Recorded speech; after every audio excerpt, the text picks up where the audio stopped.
Hi everyone, myself Ishant Trivedi from Calorex Public School, and today we have a esteemed guest with us. Please welcome Mr. Ashish Trambadia. He is Director and CEO of Conservation and Management World Heritage Site of Ahmedabad. He had worked on various conservation projects with World Monument Funds, Archaeological Survey of India, TCGI, Municipal Corporation of Rajkot, Rajasthan Sarkhej, Rosa Committee, Rajkot Rajya Foundation, Seva, etc. I welcome you, sir, on our FB Live session on behalf of Calorex Public School. So, as we know, Heritage Week is from 14 to 22 August. But before that, I heard that you are a IITian. So, can you please tell us your experience at IIT Roorkee?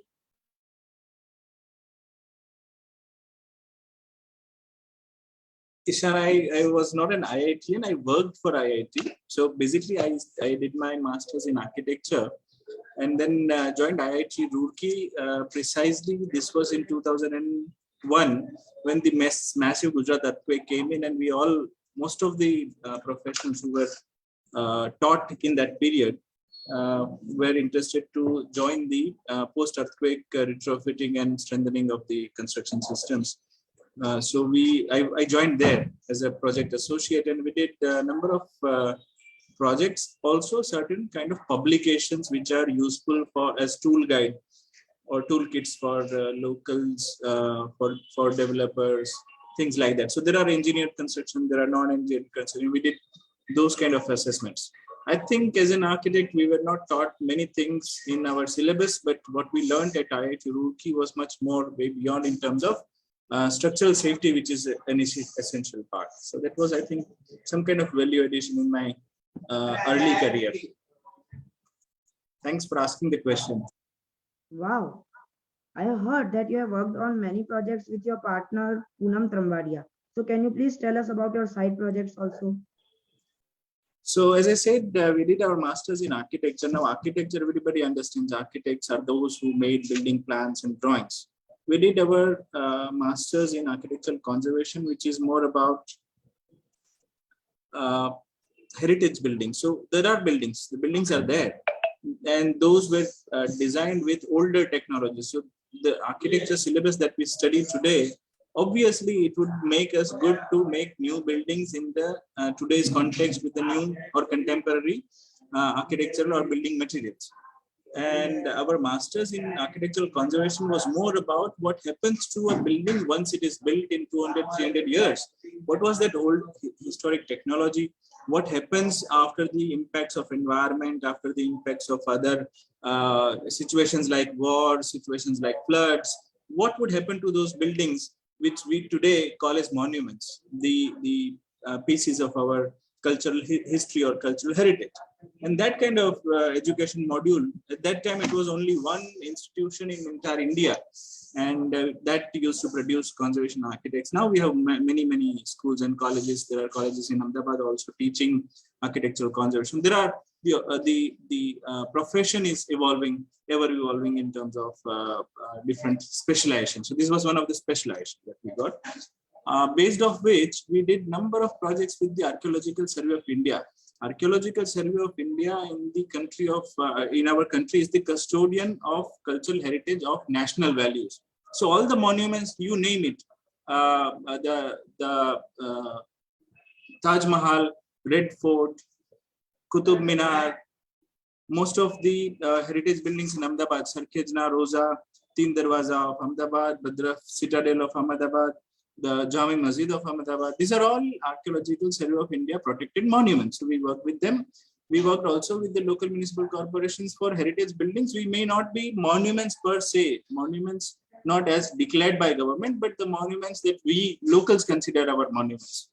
So we did a number of projects with that. And these are different kind of works than designing a new building. That's the exciting part of it. Oh, nice. Sir, so can you please take some insight of our Ahmedabad heritage status? Why not? So, of course, Ahmedabad is now the final Karma Bhumi that we have chose to work. I would like to show you a little presentation or some slideshow to make it much simpler in terms of understanding. Why I say it, when I'll speak with the students today, the memories and city. So heritage and memories is the theme of the talk today. You know, Ahmedabad, how it was evolved. I mean, we all often tell this in our heritage tourists, from the tourist guides. We tell them that Ahmedabad was established when the Ahmed Shah on his tour or on his shikar tour saw some rabbits chasing a dog.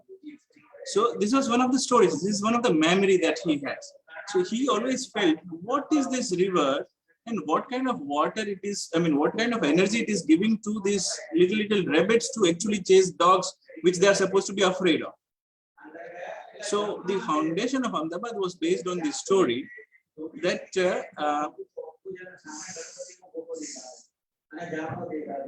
the river water of Sabarmati will empower a local or common man to fight any situation. And this is the entire story of Ahmedabad. We will see a number of events in Ahmedabad which has happened on this theme line. So more or less telling this anecdote or a story which is often believed to be true, actually a fact related to Ahmedabad. Just a second.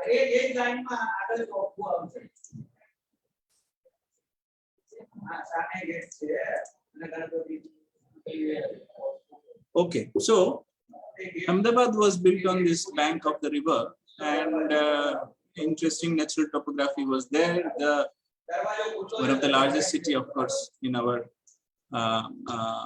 region in Western India when it was built, even today. And this is the foundation in the early 15th century, 1411, on the bank of Sabarmati. When the fortified city was built, this was his grandson, Ahmed Shah's grandson, who finished the outer fortification, as you can see in image number 1 here. He said, "Man dakhal hukan amen." So basically, literally meaning, whoever is within in the fort is safe. So all these people who are there are safe. The meaning of Ahmedabad also, Abad meaning thriving or rich or healthy settlement. So that was the kind of idea of foundation of the city. And even today, these 15th century footprints are there in terms of its monuments, in terms of the city gates, in terms of temples, mosques, tombs, stepwell. Also, there is one important stepwell right inside. And more importantly, the street pattern. So whatever was planned in 15th century, more or less, even today, the street pattern is the same. Road widths and some kind of little changes might have happened. So in terms of architecture, in terms of planning of a city, this little 5 square kilometer of our larger Ahmedabad city, this 5 square kilometer is nothing less than a living museum, because it has got history of 600 years. So there are these 3 interesting incidences that has happened in the past. Earlier, Shantidas Zaveri, the businessman from Ahmedabad, who was also a royal business tradesman to Mughal court. He was called this Zaveri of Ahmedabad, who had direct access to the royal court in Delhi. Once what happened is there was a farman of the local Subedar that there will be certain kind of destruction in certain areas, and Shantidas Zaveri went back to Delhi and said, please ask the Subedar of the Mughal Sultanate to change his own verdict and allow these people to be there. So it was a matter of resilience.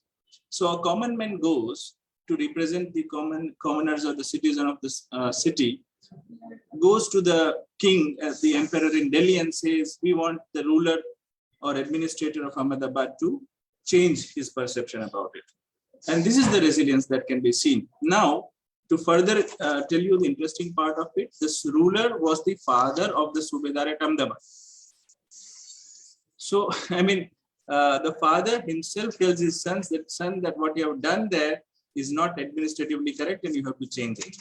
So this is the kind of power common man had in Ahmedabad. And that's, it goes in the theme of rabbits chasing a dog.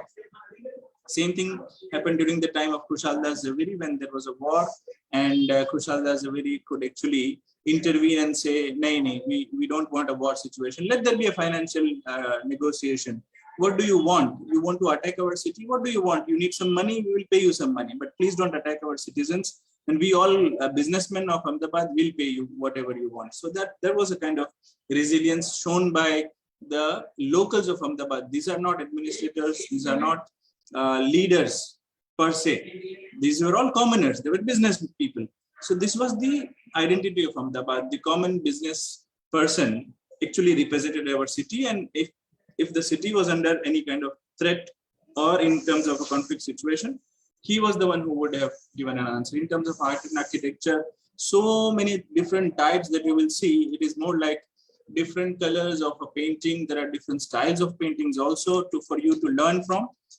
In terms of designs, in terms of structural systems, in terms of usability, whether it is access to water underground or it is collecting the rainwater in the city so that the city can survive all throughout the seasons, or the protection of the city in terms of the fortification or religious sites. In terms of fabric also, Ahmedabad was one of the very good manufacturer of local fabric of silk. There used to be traditional patterns of fabric printing. So that was also very famous from our city.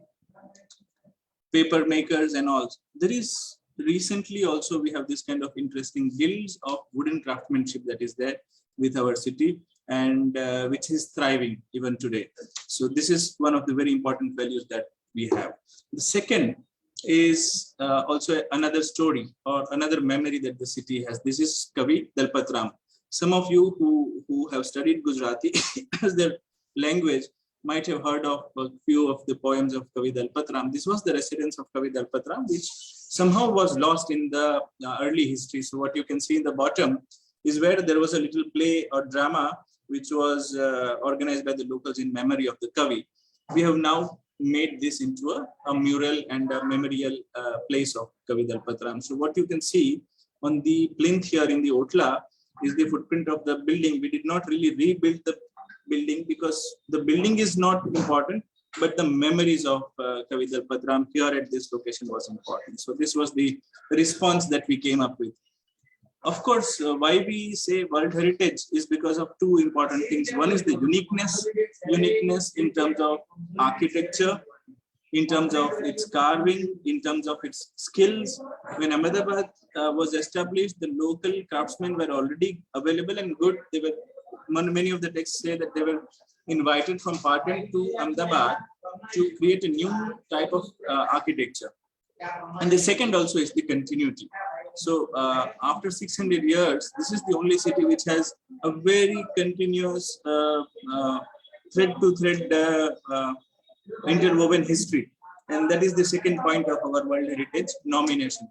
Out of the entire 466 square meter of our urban area at present, which is recently with the new notification expanded to 500 square kilometers, the World Heritage City is about 5 square kilometers, 5.4 square kilometers, including the buffer zone. So what is the best way to experience? The best way to experience the old city is walk route. So pedestrian walking is the best way of experiencing this city. In terms of heritage initiatives, I think it was in 1961 when the first time Indian government made a census of wooden buildings. Now, mind you, census is for people in population and demography, but the government of India also made a census specific to wooden heritage buildings in Ahmedabad. This was a very unique case because we are not talking about monuments, as I said. We are not talking about Taj Mahals and palaces and forts. We are talking about simple common man's residential buildings. This is another good examples of why we say the rabbit used to chase the dog, and this is the water of river Sabarmati, which makes a man having that kind of courage. So, of course, to protect these Havelis, there is a series of events that I can talk to you about. But this is the foundation bridge of our world city, and even today we do this celebration of World Heritage. The Foundation Day of Ahmedabad every 26th of February. Which is our foundation day in 1411. Every year we do this. on the surface of this bastion on the riverfront, Manikpur, you can see some impacts which were done by cannon attack. So when we look at the history, sometimes we also come to know from these monuments the event which has happened. So again, this is one bad memory that city might have faced. In 1779, General Godard had attacked Ahmedabad from the riverfront side, from the southern side of the city, and at that time the city was ruled by Marathas. So these are cannon impacts which you can see on the fort walls. And this, why I'm telling you is, you're all the citizen of tomorrow. When you come to this side, the eastern side of the walled city area, try and find as many memories as you can. This is the very interesting part of history. So today, of course, as I said, every 26th of February, this was our erstwhile mayor and her colleagues, the leaders of Ahmedabad, celebrating the Foundation Day of Ahmedabad. So this is the first part, the fortified outer periphery and the city gates and other things. The other interesting part is also the traditional lifestyle that we have. You can see that none of these houses are like apartments. These are houses which are like having a central open space. So from outside, they're all connected, interconnected buildings, but from inside, they're opening. So you can see the sky right in the middle of your house. This is the kind of architectural typology that we have. So this is another very important part. In terms of administration, we also try to identify what is there in terms of built heritage, which are listing and grading of local buildings, the restoration of our monuments, the planning of future conservation works, collaboration with the Archaeological Survey of India, which I explained to you, which is our national body, and the advisory role for private players who want to come. Also, for intangible heritage, the Ashavali silk weaving, which was happening in the city. Kite making also was one of the very important cultural activity which used to happen in Ahmedabad, which is even today happening. Wood carving even today happening. And tourism and outreach, of course, is after the World Heritage nomination. So UNESCO has 10 different criteria for declaring any site a World Heritage site. And we have got included because of these two important criteria. One is the important interchange of human values, and the second one is the outstanding example of a traditional human settlement. So this type of human settlement is also very unique. I also already explained to you what the city is about, and these are the unique architecture of Ahmedabad of 15th century in sandstone. In terms of interesting carvings, we have 28 nationally protected monuments, 1 state archaeology protected stepwell, and we have more than 2,000 residential and private buildings and more than 400 institutional buildings, which includes some very important historic schools inside the old city. So this is the kind of volume, the numbers of heritage that we have. These were historic maps of the city, which tells you how, as I explained to you earlier, the footprint of the city from 15th century till today is continuing, and that is also considered as very important aspect by UNESCO. This is one city which has lived. It has not forgotten what had happened and only developed. So we have expanded, but our core city has remained the same. Apart from residential buildings, there are bird feeders, there are common entrance gates, there are back lanes which are serviceable back lanes. This was all part of the future planning. In terms of restoration, we do the deteriorated fort walls were restored, and this is the kind of work that you can see. Anybody interested to see are more than welcome. In terms of Corona, also walled city was the fortified city was the important boundaries for protection. You can see many of our people, but the city itself needed some very specific tools and equipments to protect. So you can see the specially designed sanitizers which were running inside the old city, which you might not have seen elsewhere. This was the scenario of the World Heritage City. That's, I think, the slideshow that I wanted to make. Nice, but I have some questions. So what are the cultural heritage in Ahmedabad? Different types of cultural heritage in Ahmedabad. So in terms of cultural heritage, as I told you, there are built heritage and there are this cultural heritage. So cultural heritage of Ahmedabad, of course, our festivities. So festivals of Navratri, festivals of Tazia, festivals of kite flying, this is our specialty in terms of Ahmedabad's cultural festival. But I'll tell you an interesting fact. Even UNESCO has certain cultural activities which are considered World Heritage. One of them is also participated in India, and Ahmedabad is one good representative, is the Parsi Festival of Nowruz. So Parsi Festival of Nowruz is a intangible heritage listed by UNESCO. And it is present in Ahmedabad as well. So there are Parsi families living in the old city who celebrate this festival. So this is our cultural heritage in terms of festivities. In terms of music, Ahmedabad has got its own Dab Darbar. The manufacturing of instruments was done traditionally. So generation after generation, people used to make musical instruments in Dab Darbar area. That was one more interesting fact. Then you might have heard of Ahmedabad's paper. So Ahmedabad's paper was very famous earlier because the whitemost paper was available in Ahmedabad. Ahmedabad also was erstwhile an important producer of denim. So most of the jeans blue basically used to go from Ahmedabad globally. So this is the kind of heritage that we have. Okay, so is Ahmedabad a World Heritage City? Ahmedabad is this 5.4 square kilometer, as I showed you in some of the slides. Out of the entire larger Ahmedabad city, this core city is World Heritage City.